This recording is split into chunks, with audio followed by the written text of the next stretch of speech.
gets no respect. Good morning, everybody. Welcome to today's Restaurant News Networking Group. I'm Howard Bell, founder and publisher of today's Restaurant News, and we are a group of vendors who are here to help each other grow our businesses and also to help any restaurant owner, manager, or chef with any problems or concerns they might have, because we are a group of experts in the field with hundreds of years of experience, and we're here to help. And if you'd like to come to a meeting or reach any of us, give us a call at 561 620 8888, or go to our website at trnusa.com. And you can access our YouTube channel on our website, again, at trnusa.com.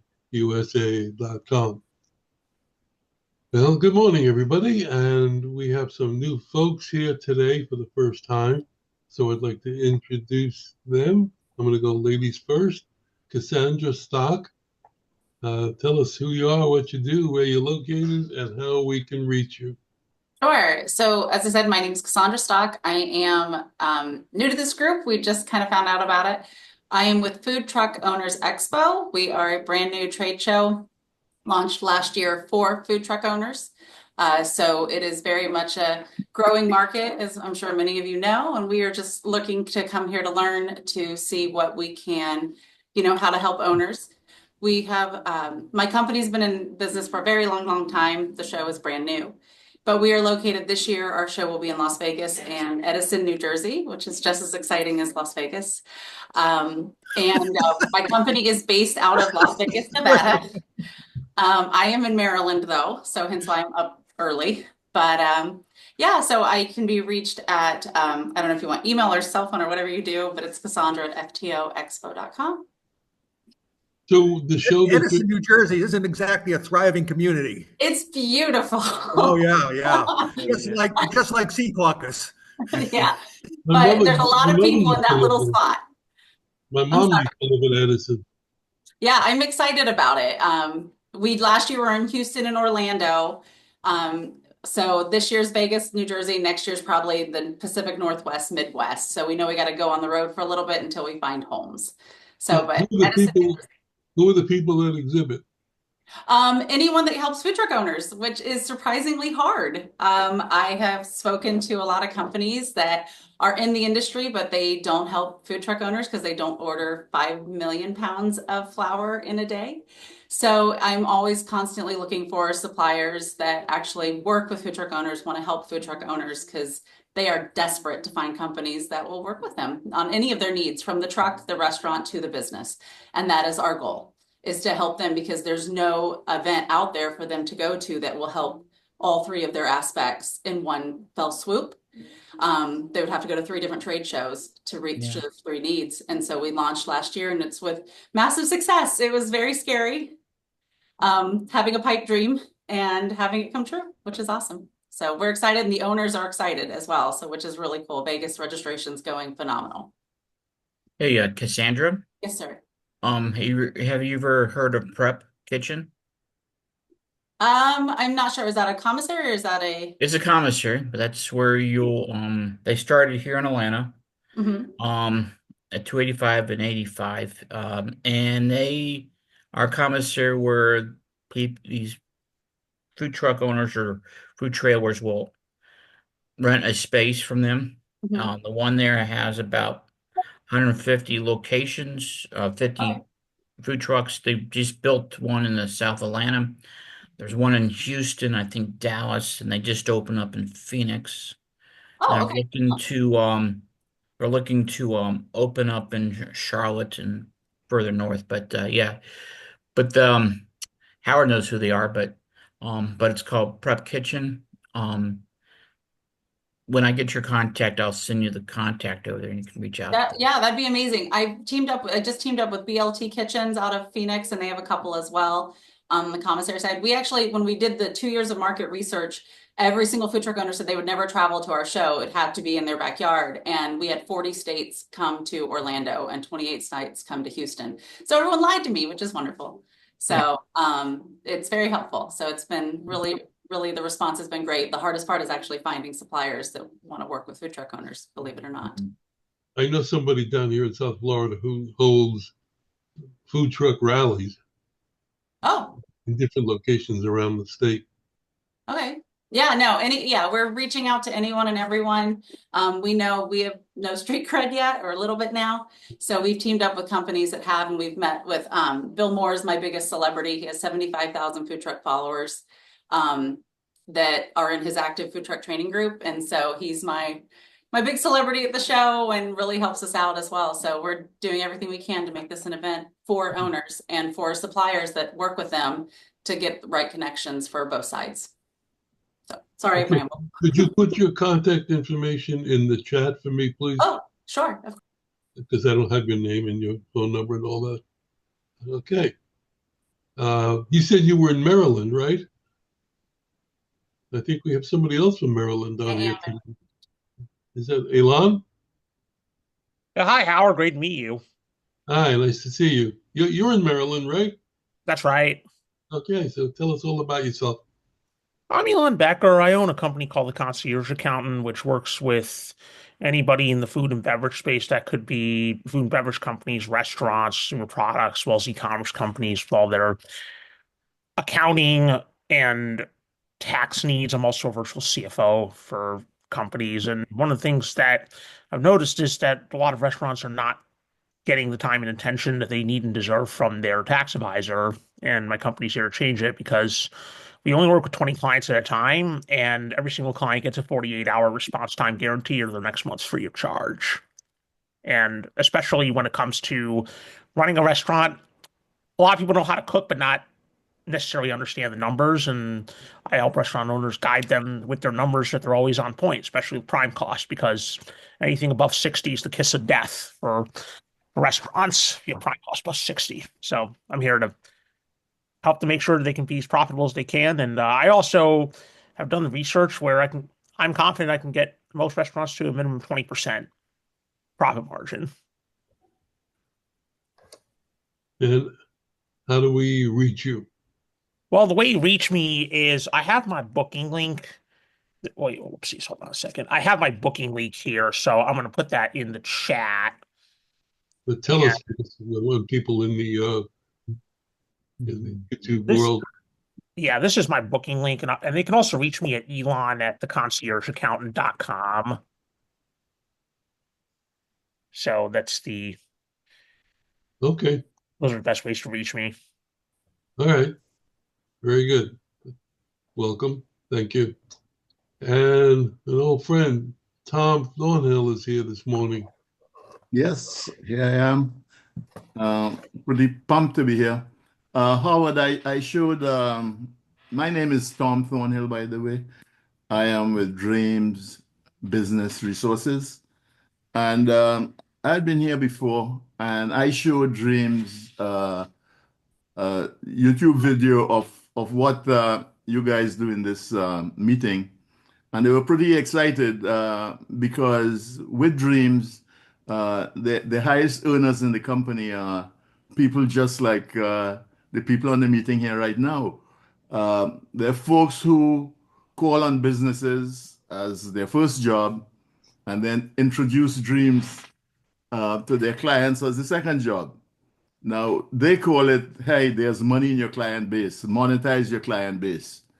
But to make people comfortable, let me tell you what Dreams does. Just like Elan was saying, restaurants don't have the time to handle a lot of the tax issues, and he's able to work with them and save them 20% type of thing. Well, what Dreams is a team of accountants, engineers, insurance professionals, IT specialists, and they have identified 9 areas where any company loses money, and either by overpaying for services, getting ripped off by the vendors, not taking advantage of a lot of tax credits that governments make available to them. And after a short interview with your client, remember I said all you do is introduce your client. You don't sell anything. But after a short interview with your client, what Dreams is able to do is identify the problem areas, quantify how much money is being left on the table, and then work to put that money back into your client's pocket, all at no cost to your client. Dreams makes money other ways through a piece of the tax savings you get back and other things, but your clients don't have to pay any money. They get back a bunch of money. And when I say a bunch of money, I'm talking about hundreds of thousands of dollars in many cases. I've seen cases over $1 million. Imagine being able, you as a guy selling straws to a restaurant group, being able to just introduce them to Dreams, and next thing you know, they make $1.5 million in a check coming back. Well, that's what's been happening with Dreams. So as I say, it's a free service, substantial payment to you as the rep that just made the introduction. Substantial, and the way the payment is to you, it's an ongoing payment. It's an ongoing residual payment, because as this tax credit keeps getting paid out every month, you get paid every month. And the income is substantial for clients that you already have on the books. So again, my name is Tom Thornhill. My number is 561-358-9661. And I was asking you if you wanted to know more about this, the type of money that is possible to make with clients you already have, for a service that is free to them. There's no way they could lose money. All they could do is make money. There's never been a client that has come to Dreams that has not saved money, made money one way or the other. So if you want to know more, just speak to Howard. Howard would get onto me. Thank you very much. Any questions?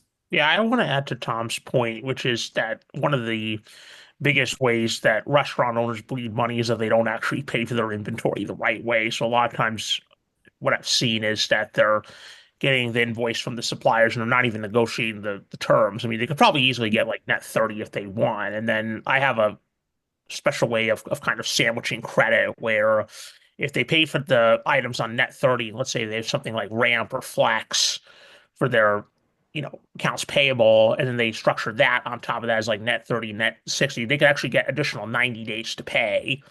And then if you imagine, monitoring like how much you're turning over your inventory in your restaurant, and then you can accurately, set aside your cash properly so that okay, this has to be for the last purchase order. Now we set aside this for the new purchase order. The cycle is one where like we keep cash in the bank, and it doesn't lost so quickly. Yeah, That's right. That's right. well, that's what you have to dig deep with the restaurant owner to get that information, so you get the right lapse between invoice and purchase. All right. Well, welcome aboard to the three new faces, and now we're going to tell you about us. So, like I said, don't worry about writing down everything, because I'll send everybody a spreadsheet later on. Rick, why don't you start us off? Morning, everybody, from sunny Huntsville, Alabama. My name is Rick Israel. I am a partner with Lifeline Insurance Consultants here. We are an independent insurance agency brokerage firm who helps, excuse me, reach out to businesses and also individuals when it comes to their health insurance, their voluntary benefits like long-term disability, short-term disability. We try to look for businesses between 25 to 50 employees, but sometimes we can go down as little as 5. We also like to speak with independent business owners to see where their pain points are, as far as like, are they able to get health insurance for their employees? Are they able to get those benefits for their employees that they so desperately need? Then what we do at that point is, when they're eligible for Medicare, we transition them into the Medicare space, which is extremely difficult task to do. I am personally licensed in Alabama, Florida, Tennessee, Georgia, South Carolina, and my partner Randy is in Tennessee, Alabama, and Florida. We're here for your assistance if you need it. You can reach us at 256-746-9581. Hey, thank you. How about it, Ed? Good morning. Oh, how about it?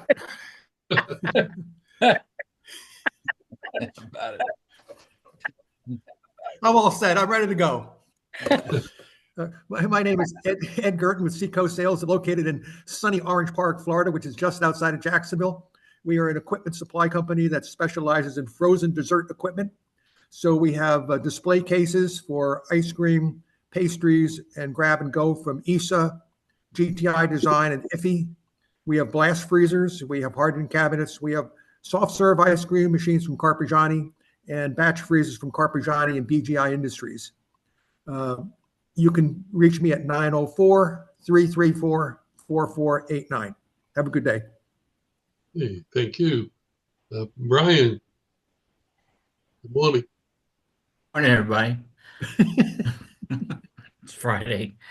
I'm Brian with a company called Rogue Financial Group. We are a commercial equipment financing company. From small to large projects. I primarily, excuse me, focus on the hospitality side, which is restaurants, bars, convenience stores, anything in the hospitality. I also do some stuff with the food truck industry. I work all over the country. I work with dealers that have clients looking for financing, but I also work directly with end users that are looking for financing. And we are, again, a commercial equipment financing company.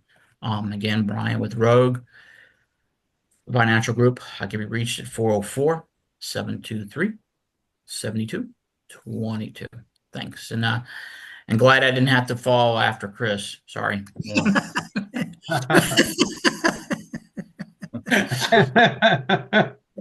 Hey, Brian, he's got a coconut ready for you. Yeah. He's going to follow you. Go ahead, Chris.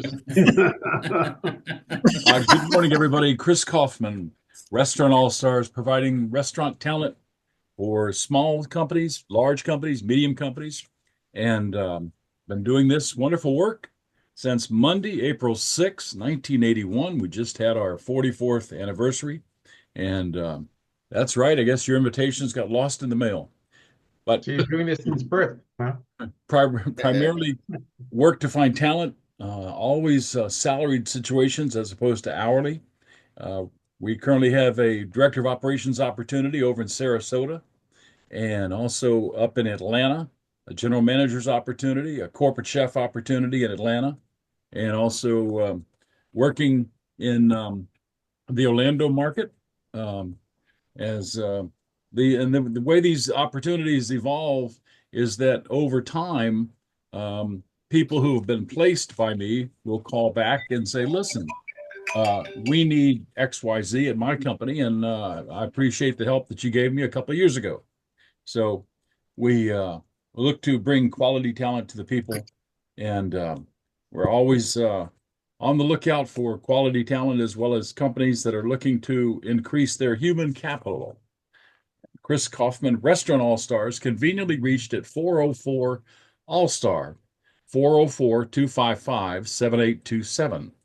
And we, as a last note, we are dedicated to making recruiting great again. Come back to see us. Chris,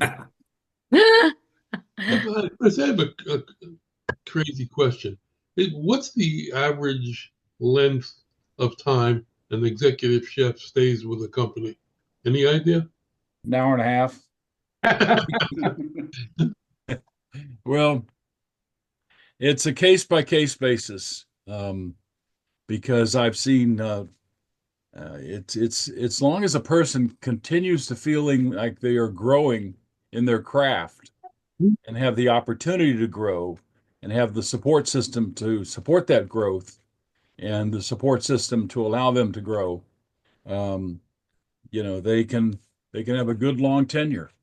I mean, and just because somebody stays somewhere 10 years, 20 years, doesn't mean that was always the right decision either. because sometimes they can be stifled in their growth because it's been the same old for so long.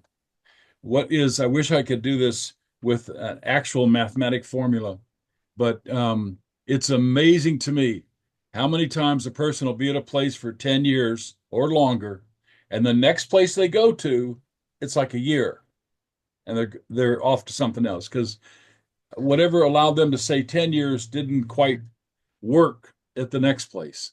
And but it's an ever evolving answer to the question, Howard. And I'm not trying to dodge it. It really is case by case, because there's a lot of factors, whether or not somebody will make a change, whether or not somebody feels they are in the right place at the right time. And a lot of times the nervousness with making a change can overwhelm somebody. The key thing I tell people, whether it's something that I've arranged for them or something they're doing on their own, the last thing you want to do is take a counteroffer. Because when you take a counteroffer, you basically have told your company that your loyalty will always be questioned in that company because you're the person we had to pay an extra residual or an extra gratuity to stay with us. And if you're worth $75,000 a year salary, now we have to pay you $85,000 to get you to stay.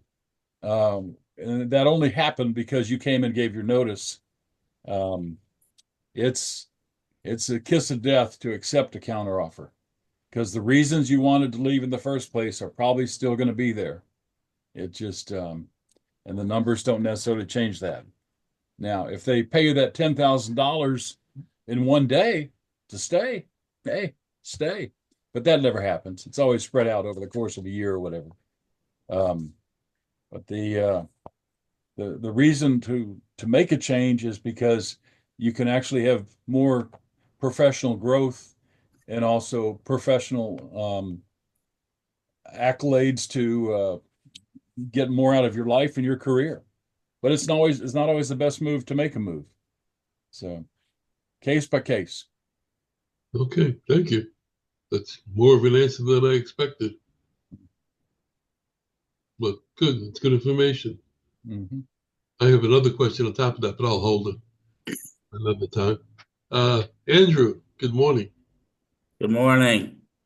Yeah, I'm Andrew Nass of the Concord Grape Pie Company.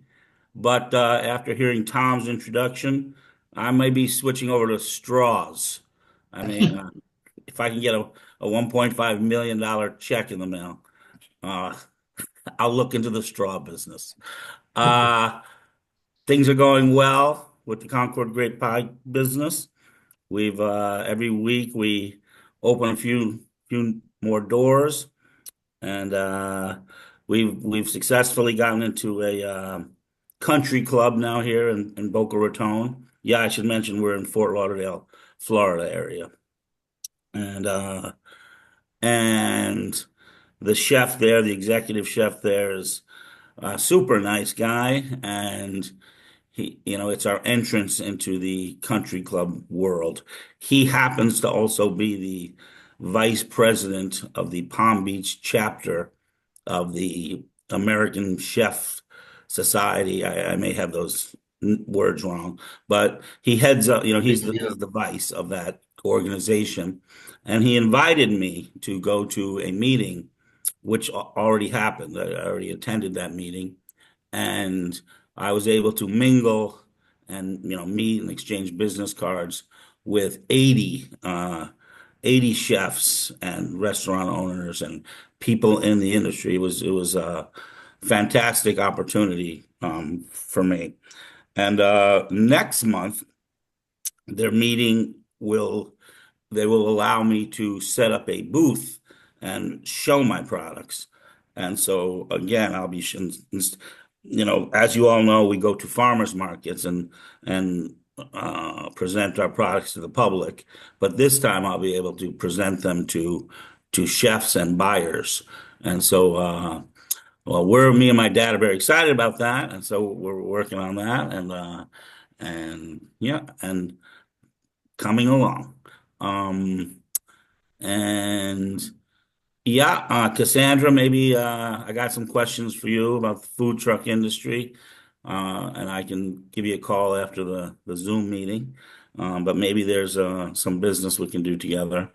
Um, and yeah, and that's about it for this week. I'm wearing the Mickey Mouse hat for couple reasons. Mostly, my hair was doing a pompadour thing this morning, so I needed some kind of hat.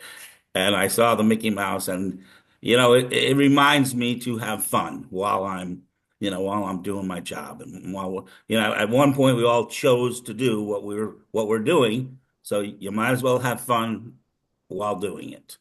Um, that's it. Those are my words to the wise. My phone number is 315-651-2684.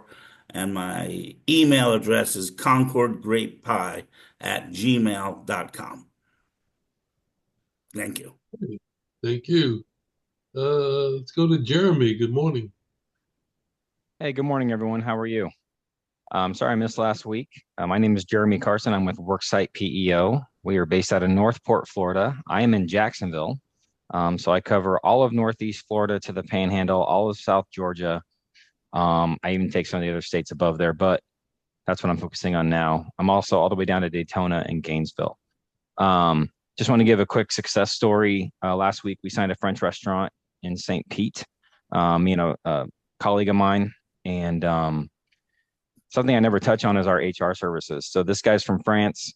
He doesn't know what he doesn't know, right, about American HR policies and procedures and all that fun stuff. So he's bringing us on as his payroll/PEO provider. But the most important thing for him is the HR piece, because he has a manager that is just not great, right? I mean, just one of those guys that shows up late, leaves early, has an attitude, that kind of thing. So he wants to make sure that he crosses T's and dots his I's properly, and we'll be able to come alongside with him with a full HR professional to help him in transitioning that guy into vacation.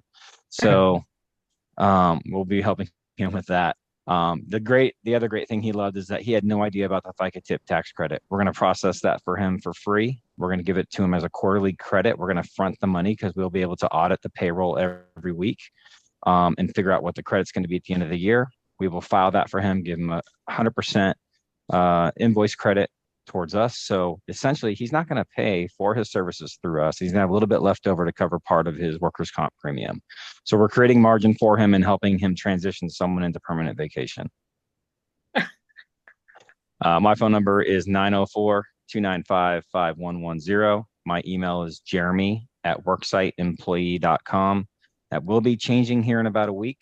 So I'm excited about that. It's going to go to worksitehr.com. But for now, it's jeremy@worksiteemployee.com. Make sure you give me the changes for the spreadsheet. I sure will. Yes, sir. Okay, great. Thank you. Steve, good morning. Good morning, everyone. I'm Steve Whitehill. I'm a business broker, which means I help people buy and sell businesses of all sorts. Today, I'm going to tell you about an interesting opportunity. It's a bakery, actually, and it's down in the Coral Gables area of Florida. And it has gross sales of just under $1.9 million and does $450,000 of earnings. So you put $450,000 in your pocket, and they're asking just under $800,000 for it. Now, what's interesting about this is a couple of things. First of all, if you happen to own a restaurant and you buy another restaurant, you frequently can get 100% financing. So you really don't need any money if you're in that position to buy something like this. And even if that's not true and you just wanted to buy it, you need only about $80,000 to get yourself just under $450,000 worth of income. What's interesting, the other thing that's interesting, in my client when took a look at it at the bakery, and he saw some French croissants in it, and he thought it said with egg whites, and he ordered it. He didn't want just egg whites; he wanted the full egg, so he ordered it with eggs. And apparently the bakery is a vegan bakery, so they looked at him like he was a little crazy. But it's a very nice little restaurant in Coral, I should say bakery in Coral Gables. It serves food as well as does the baking. Steve Whitehill, Anchor Business Brokers, and I can be reached at 561-376-7500. And my email address is my email address is steve at anchorbb.com. Thank you, guys. Have a great weekend. You too. Hey, Steve. Hey, Howard. Steve's already on that vacation mode. He's not thinking I about am. You know me well. You're going to be gone for the next two meetings? I'm maybe at the next meeting, but the subsequent two meetings, I probably won't be. Okay. Well, you can come in from. It'd be interesting. Well, that's Sign true. up- If I sign have up- time and and the boat is cruising nowhere particular, which I'm taking a riverboat cruise. For those who don't know, on the Danube. Um, and since I'll probably always have internet if I'm not doing anything else, like touring or reading, then I will definitely say hello from wherever I'll be at that particular instant in time. Okay, well, we look forward to it. Good morning, Herb. Good morning. Herb Denmark with Merchant Services. Been at this game for 31 years. The big thing right now, we actually just closed a restaurant up in Philadelphia. Dual pricing is a very big thing that is rather difficult to convince restaurants to pursue because they feel that there's a pushback on the customers. But we were in a position to save this particular restaurant $47,000 a year in moving over where the fees get pushed over to the customer and the merchant's not paying it any longer. We also operate in every state in the country and in Canada, work with 12 different processors, and would love the opportunity to work with all of you. Herb Denmark at Merchant Services International, 610-721-2793.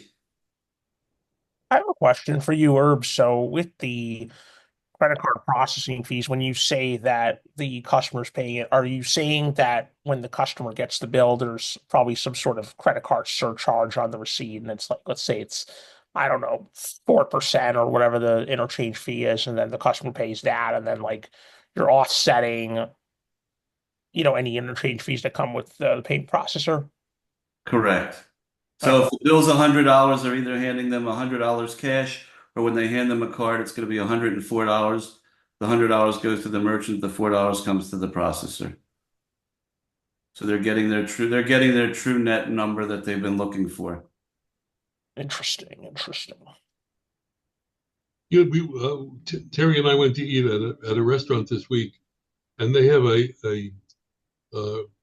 separate menu that you can order from that is cash only. Huh. Yeah, dual processing has to show both the cash and the credit. That's become the Visa, MasterCard, American Express, Discover mandate. Yeah. But they're saving a lot of money, How do you handle like the tax side of things when it comes to, if somebody is only paying in cash, like is there, a built-in reconciliation process with the POS system? As they're, let's say doing like the sales tax revenue that they have to, and then there's, other. Yeah, they have it all broken out. Okay. Something to look at. It's a demo that we can do for you. Okay. So yeah, I'd be interested. Okay. All righty. Let's go to TRN Terry.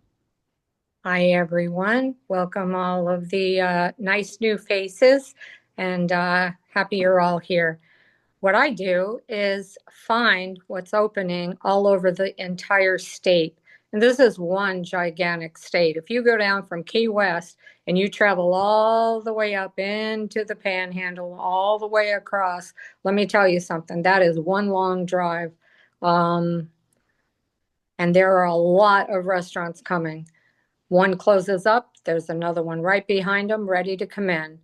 What we do with our team, we find what's opening, where, owner's name, phone number, email address, about when they're opening, and a lot of information about the restaurant. That is done in an Excel spreadsheet, and it's done monthly. This is our 9th year of doing it, and we have major food companies that renew year after year. Our biggest supporter is the Florida Restaurant Association. They get a lot of their members from us. As soon as they get the report, they call the restaurants that are coming in. We do guarantee 50 brand new leads every month that are in the under construction or planning or groundbreaking phase. And then you have another 30, 40, 50 above that red line that have just opened. Now we also have, and I don't mention this often, but people keep asking me, we have reports from the last 2 or 3 years that people want to buy, and they do. They want to know, they send out an email, I guess, to each of these companies to find out if they're happy with their service provider, their equipment company, people that come in and clean, their bug spray company, whatever it is. And they get a lot of business that way. So that's also something that I always forget. And then when people email me, I'm like, okay, I got to remember to say that. So if anybody sample report without, of course, the email addresses or phone numbers, this is an older report, but you can see how it's formatted. You can sort by zip, by city. You can sell part of your report like, some of the companies do. They'll sell to the salespeople that are in their territory. You can email me, terri@trnusa.com. Now, for next Friday, I know that's Good Friday, Easter, Passover's this week. So, let us know about next Friday if that's an issue for anyone. I forgot to mention that to Howard earlier. But whichever you celebrate, happy Passover, happy Easter. I do both, so. She's covering all the bases. Yes, sir. Okay. I'm going to double back now to Andrew's got a twin brother that keeps popping up. Yeah, I don't know what's happening. It just keeps the internet keeps knocking me out, and then I come back. So I don't know. I don't want to bother everybody with that. That's okay. It just yeah. I don't know why that's happening. All right, no problem. Cassandra, now that you've seen what we do, if you want to add something or reinforce something, please do. Can I just say I want to hire everyone as speakers because all of you have touched about things, and I know a lot of you work with larger restaurants and stuff, but 25% of our attendants were people that were looking to get into the industry. And I had a guy come up to me at the show and he was like, this has been amazing. He's like, I don't want to do this. I'm like, okay, well, at least we saved you your life savings before you invested in a truck. So no, I mean, this is incredible. I love hearing all of these specialty things. And I agree. I drove from Miami all the way up to Jacksonville, stopping and getting off and meeting with food truck owners all the way up and suppliers all the way up. So it is a very long state. I can definitely agree with that. So no, this is incredible. Like, I just love learning all of the opportunities of the companies that are out there to help this restaurant owners and food truck owners. And we actually had restaurant owners come to our show because they're looking to get into the food truck industry. So this has been incredible to learn from all of you. We do food truck industry is Sandra. Cassandra, we do have food trucks, new and incoming food trucks that are being built currently out. So we do have those too. We started to add those in. I've asked the team to, get me the food trucks. So very cool. Yeah, no, I can have my marketing director definitely reach out to speak with you because yeah, we would love to talk to you more. Okay. I think the food truck industry obviously has evolved. I mean, years ago it was the Roach Coach. Now it's Oh, Rest of people who can't afford to open up a brick and mortar, they go into a food truck first and check their processes and their menu. And it also works with established restaurants who want to reach more people. They're putting trucks on the road. So, Yeah, correct. I mean, we actually do tents. We have a lot of tent owners that come to our show as well because they're working the same process as everyone else. We actually teamed up with Sterno at our show. I met him at the restaurant show actually, and he came and was at both shows last year. And he's like, we never even thought about food trucks, and they're $1 million company. And so he supported our shows last year, and it's been incredible to, help food truck owners learn and grow because a lot don't even think they're caterers, which is interesting. But like you said, brick and mortars are coming to our event because it's 25% the cost to come to create a second restaurant that isn't brick and mortar to enjoy and grow their business. And like you said, cater and be where they can be and be in smaller facilities. So it's been a huge learning curve for us as a trade show because I do trade shows for a living. I'm not a restaurant owner. So it's been awesome learning about this industry. And like I said, learning from all of you and hearing all of these different facets of this industry that I didn't even think about, which is really neat. just as a sideline, there's a show in Florida at the end in November, early November, which this group participated in last year. Several of the members have their own booths at the show. So being a member of this group, you would be able to come under our umbrella as a member of, and we had a great show last year. We had 10 booths at the show, and this year I think we'll have even more. So yeah, we went to the Florida show 2 years ago and met a lot of you, and it was really interesting to learn there. And this year we weren't able to make it because our show was the week after yours because we didn't want to overlap. So yeah, we're very excited about this opportunity to come in and talk to all of you and just learn how you guys help restaurant owners and entrepreneurs. okay, well, Sandra, could you just give your phone number again? Sure. It is my cell phone. That's the easiest way to get a hold of me is area code 435 Yep. 590 1728. That's 435 590 1728, of course. okay. I guess Thank you you. get to have her Welcome. email. Howard, you'll have her email attached to the spreadsheet you'll send out later on? Yes, sir. No, actually, yeah, I do. Yeah, Sheldon is the one that Sheldon's my co-manager, and he reached out to you, and he's going to do the 11 o'clock session. It's a little early in Albuquerque, so I was asked to go with this one. So thank you. Okay.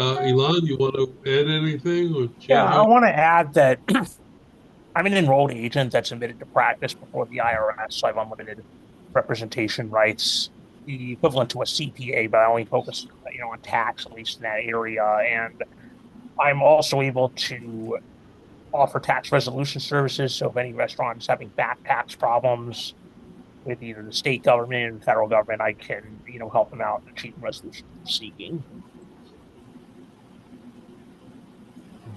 Okay. Well, welcome aboard. good to know. Can I ask, Elan, do you actually do tax returns for businesses, or you just do resolutions? I definitely do tax returns. Okay, so you can do business to a K-1, then to a personal taxes? Do K1s, M1 through M3s, 1065s, all the sales tax returns. Elan, what's your phone number again? My phone number is 786-505-5800.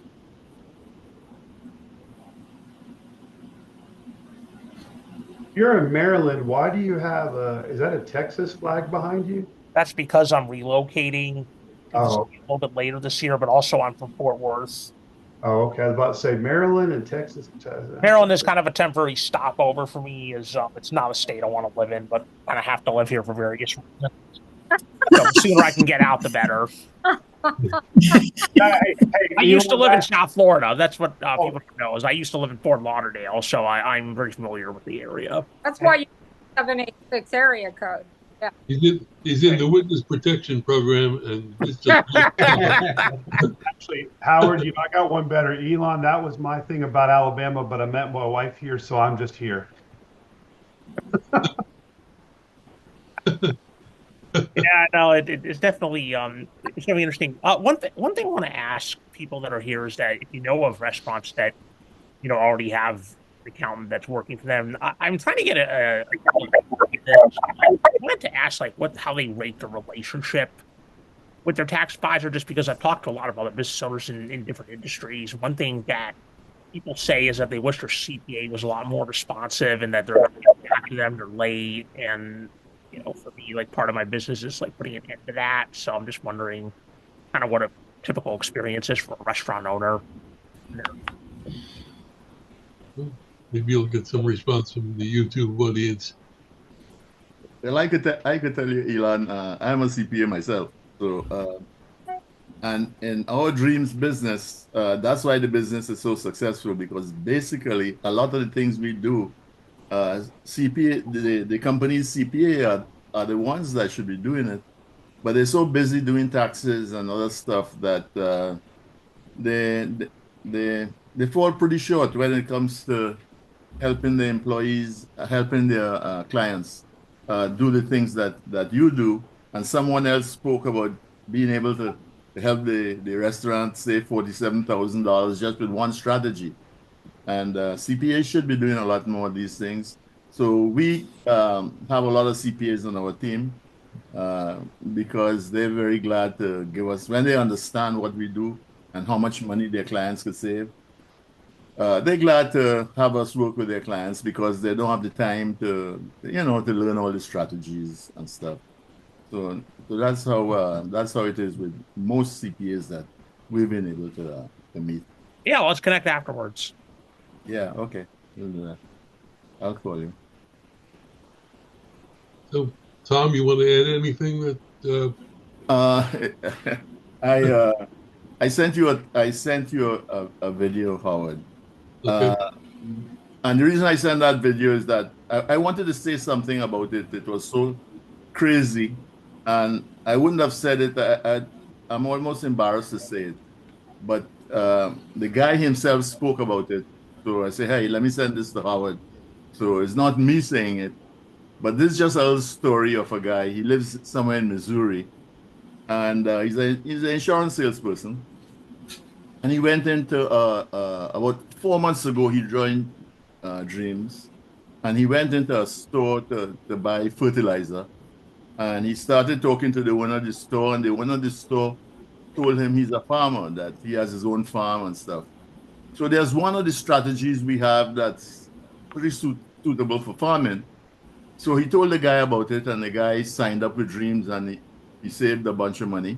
And because farmers know farmers, he started giving him referrals. Now we're talking about 4 months ago. So on this call, like the call that you were on, Howard, on the call, they asked the guy, well, how much business do you have in the hopper? How much business have you already turned in? And so that you would be able to guesstimate how much your commission would be for 2025. Now, all of us here are salespeople, so we sort of know how much money people make. The guy's commission that's already in the books, the work hasn't been done, but the business has been submitted. It's $60 million. I'm talking not about his business, I'm talking about the commission. His commission. So I sent that to Howard because I wanted you to hear it from the guy yourself. As a matter of fact, he went on to say that in the month of April, he was very he was disappointed because he had a target of $400,000 for the month commission, and he only made $380. So you have to work a little harder next month. And this is just working with farms with one particular strategy. So I wouldn't say that's the sort of potential for everyone, but that's where it's at actually. Let's monetize our client base. It's not that we're taking advantage of them, we're helping them. I know a lot of people in business who,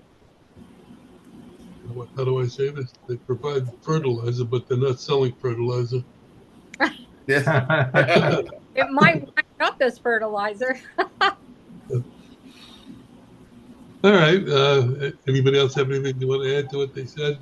If not, we got a couple of minutes. We can go back to the topic that we had last week for a couple of minutes. And this week it became a little bit more crystallized. And the topic is tariffs and the effect on restaurants and on our businesses.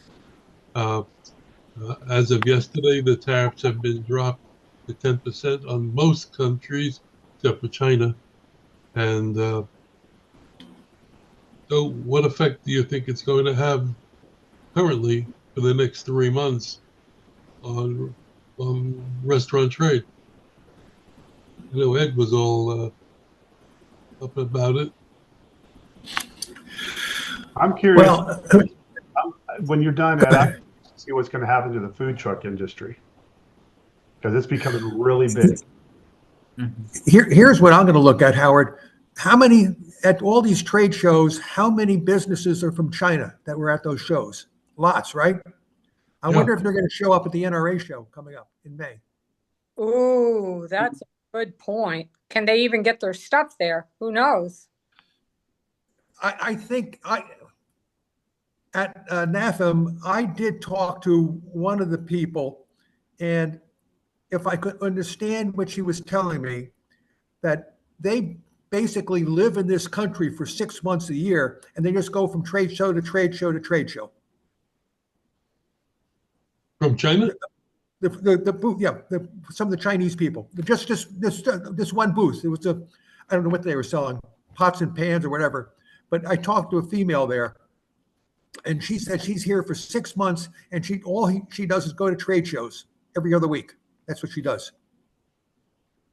We produce a large trade show for the food industry next month. It actually used to co-locate kind of with NRA, and we are not getting a lot of cancels so far. We've had a couple small mom and pops come at us to say they can't do it with the tariffs, and we're helping them. But a lot of our show is, even though as large as we are, it's more U.S. based, so we're not having as much cancellations as we thought we would be. Good. And the other thing is, I've got to look at what's happening, because in all these trade shows, there's a big section for turkey. I don't know how many booths they have there. They all say turkey. How is it going to affect them? I don't know. And the tariffs, I guess it's still, there's a 10% base tariff. But Howard, I don't think that applies to all countries right now. If I read between the lines, I don't think it's applying to all countries. It's not. It's not. It's not. Yeah, I don't understand what's going on. And because I know the part that was discontinued to all countries, well, I should say all. Yeah, to all countries except for China was the additional taxes, which ranged from 22% up to 60%, depending on the ratio they devised. Except for China, which is 140% as of this morning. Hello? Oh, it went to 140. Yeah, I'm on a Zoom call right now. Hey, I was going to jump in here about tariffs. So before tariffs, we had COVID. COVID affected supply chain. And COVID, a lot of my dealers, and one guy here in Atlanta, I did the financing for some fryers, and he's been in business for about 40 years, and he wanted to replace his fryers after 35 years. Was not Pitco, Frymaster. He waited 11 months for these fryers to come in. Okay. And because of the COVID, of course, then it affected the price. Now we're into the tariff thing. Okay. So I was talking to a dealer that I just did financing in Tampa for a manufacturing plant. And I'll share that with you. It's called Catalina Fine Foods. It's more towards the Cuban and Hispanic market. They produce a lot of different things. So talking to the dealer, and he was like, "Oh man, are we gonna be able to get this financed before was like last Friday?" Which I didn't because of the client, changing things. I did get it financed this week, but I did talk to him, and he didn't get that increase on that equipment he needed to purchase. So, I think equipment's still up there. I think it has a lot to do with the after effect of COVID. Now with the tariffs, I think equipment is up there, but I don't know. I don't know what's going to Just so happen. that everybody knows how the tariffs work.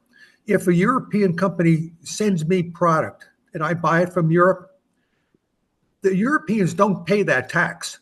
When it hits this country at the whatever port of entry, the customs people put a hold on it until they get their money. They will send you a bill for what's owed. Mm-hmm. Actually, the bill goes through the company that's importing it, but so the bill will come to Seacoast Sales through DHL for $150.39 as a tariff on this stuff coming in. So that's how they work it. Talking about the taxes, Ed, we have so many people from different parts of the country here. We've got Maryland, we've got soon to be Texas, we've got Florida, we've got Georgia. Y'all start looking at your receipts, because in Virginia, at an Academy Sports, there's a tariff tax and it says $16.45. So they're already collecting money before they're even being hit with the tariffs to put money in the business. So they're already collecting tax. And I think Howard said that there's still a 50-cent per egg tax at a restaurant you went to. Yep. Yes. You know what? We just make pancakes with water at home. We don't even buy the eggs anymore because it's ridiculous. There's going to be more new farmers raising chickens than ever before, because now they can sell the eggs themselves without having to go through anything, and you just buy them directly from the individual. Yeah. Except in California. California and Massachusetts, you can't do that because you have to raise your chickens in a certain suite or penthouse. Is that true? In Massachusetts, yeah, you have to certify your chickens it's like so many square feet per chicken of a living area. Are you kidding? Yeah, that's why the price of chickens, the price of eggs in Rhode Island, Massachusetts, is like a year ago was up to $9 or $8 a dozen. Do they have the bidets in there and everything? I have no idea. They have concierge service. The Fox would come in at night and take care of it for them. Oh, I'm like, wait a minute. On that note, Whole family. What are you talking about? I want to thank everybody for coming today. And the new folks, we hope you see the value of this group, and hope we'll see you. Please do, because I don't. Disregard all the jokes. You're so wrong. So have a great weekend, and hope maybe next week we'll have a different tariff story. So have a great week, stay well, and Take care. be with you.